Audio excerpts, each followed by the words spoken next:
관세음보살. 국내외 유튜브 불교대학 학생 신도 여러분 반갑습니다. 우리 유튜브 불교대학은 인터넷을 통해서라도 이 세상을 불국토로 만들어 보자는 그런 원력에서 출발했습니다. 주위에 구독, 권유 좀 많이 해 주시고요. 본인도 매일매일 이 생활법문도 듣고 또 금강경, 관음정건, 신묘장구 대다라니 등 연부를 좀 많이 들으시면서 마음 공부를 좀 해 주시면 좋을 것 같습니다. 오늘은 원한을 갖지 말라 업이 된다 라는 주제를 가지고 말씀을 드리려고 합니다. 그래서 오늘 외울 진언은 원결, 원한을 푸는 진언, 아주 재밌는 진언이죠. 옴 삼다라 가닥사바하, 옴 삼다라 가닥사바, 옴 삼다라 가닥사바. 이 해원결 진언을 3번 외우고 본 말씀을 드리도록 하겠습니다. 모두 같이 한번 외워보겠습니다. 옴 삼다라 가닥사바하, 옴 삼다라 가닥사바하, 옴 삼다라 가닥사바하. 우리가 가족, 또 친구, 또 이웃들과 이 원결, 원수의 매듭을 절대 짓지 않아야 합니다. 만일에 그런 일이 있었다면 풀어야 하는 거죠. 그 푸는 진언이 해원결 진언입니다. 관련 얘기를 오늘 2가지를 좀 길게 말씀을 드리겠습니다. 제가 선방에 다닐 때 지뢰방에서 들은 얘기입니다. 호남 지방 어느 마을에 한 청년이 있었습니다. 중고등학교 다닐 때까지만 해도 공부도 잘하고 착하기도 했습니다. 그런데 군에 갔다 와서는 시름시름 앓으면서 가끔 헛소리를 뱉더니 실성한 듯한 모습을 자주 보였습니다. 동네에 돌아다니면서도 말썽을 일으키고 사고를 처리했습니다.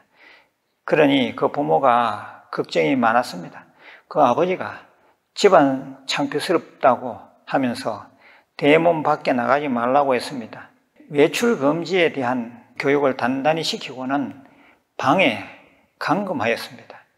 그런데 그 청년의 아버지가 어느 날 마당에서 동네 다른 어른들하고 얘기를 주고받는데 아들이 갑자기 그 문을 밀치고 나오더니 마당 구석의 괭이를 잡고서는 아버지 뒤통수를 그냥 후리쳤습니다.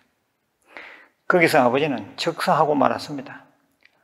그 와중에 아들이 하는 말이 이해 안 되는 점이 있었답니다.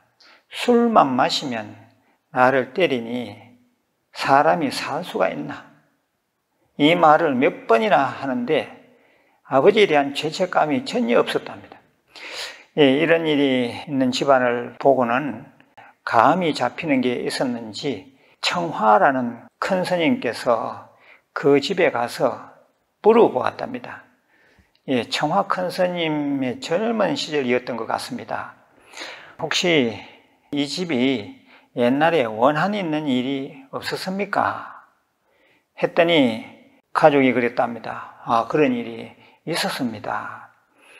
방금 죽은 아버지가 자기를 때려서 죽인 그 아들 나이쯤 되었을 때 술만 마시면 그 아버지를 몽둥이로 때린 것이었습니다. 아버지는 독한 원한을 품고 그 근처 뽕나무에 목을 메고 죽어버렸습니다. 얼마 있지 않아 그 아들은 아기를 갖게 되었습니다. 그 아들이 드디어 중년의 아버지가 되고 그 아버지는 지금 아버지를 죽인 청년이 된 것입니다.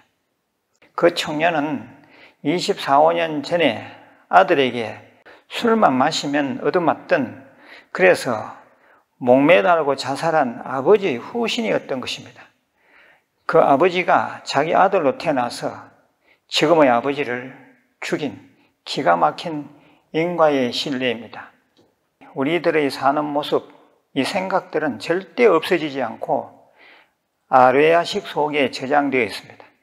지금 위의 얘기처럼 겪은 일들이 그 시절 되면 또 발동됩니다.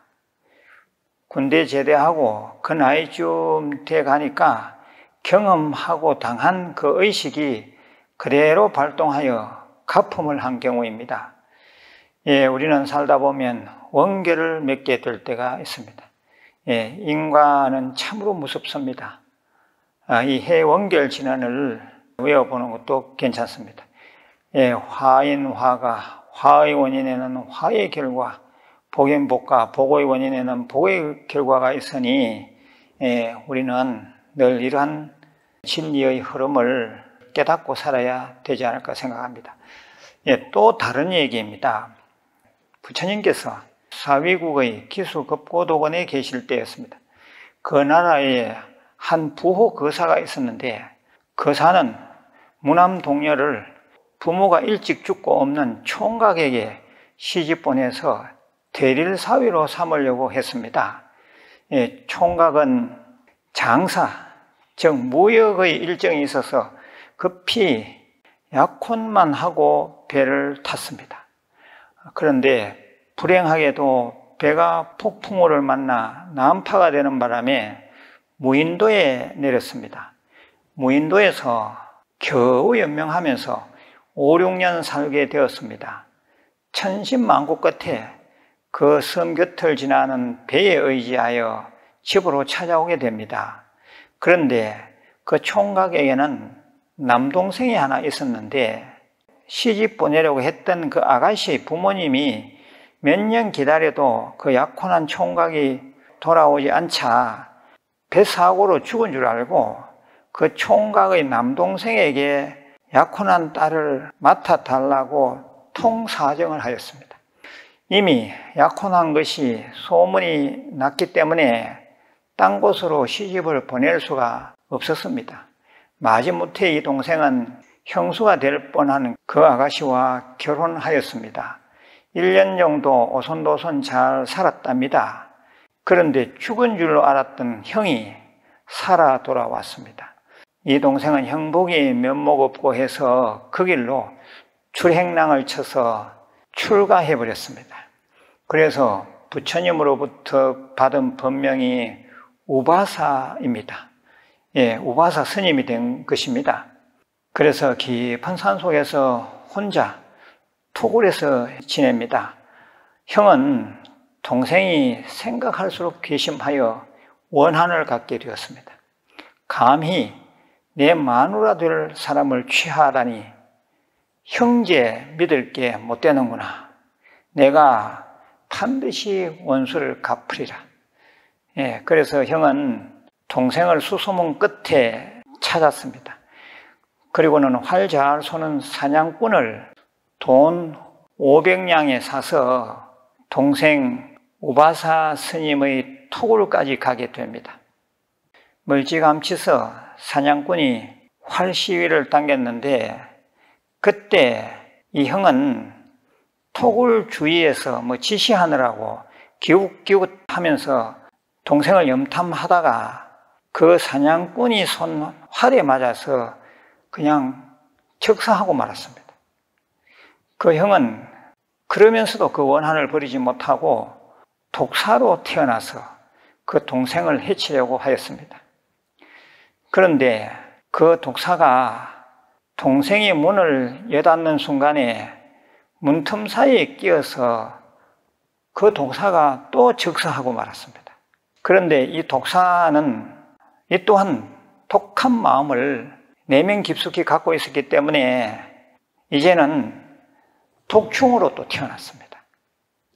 독충은 그 우바사 스님의 천정에 붙어 있다가 앉아있는 스님의 정수리에 떨어져서 그 사나운 도끼로 동생 비구를 죽게 하고 말았습니다.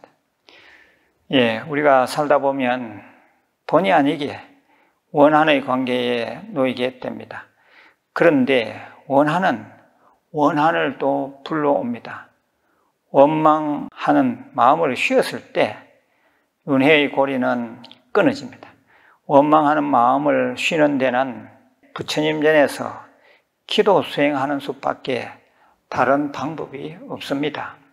우리들이 늘 외우는 금강경에 보면 서가모니 부처님이 과거 인행시에 가리왕에게 아무 이유 없이 몸이 갈기갈기 찢기고 난도질을 당할 때도 인욕바라밀이 이미 성취되어 그 마음 가운데 원망하는 마음이 없었다고 했습니다. 참으로 대단한 일이 아닐 수 없습니다. 불자 여러분, 혹시 억울한 일을 당하거나 원수 갚을 일이 생기거나 하면 한 템포 늦춰서 생각해 보십시오. 절에 가서 적어도 2-3시간 부처님 전에 기도해 보시고 또 3000배라도 한번 하시고 행동하셔도 늦지 않습니다. 과연 나에게는 잘못이 없는가도 생각해 보면서 내면에서 터져나오는 나의 소리, 참 나의 소리에 귀를 기울이시기 바랍니다. 특히 위의 두 이야기에서처럼 부모, 형제 등의 가족 문제는 인욕 바라밀을 행하지 않으면 공멸 다 망하게 되므로 깊이 사유하시길 바랍니다. 내일 다시 뵙겠습니다. 관세음보살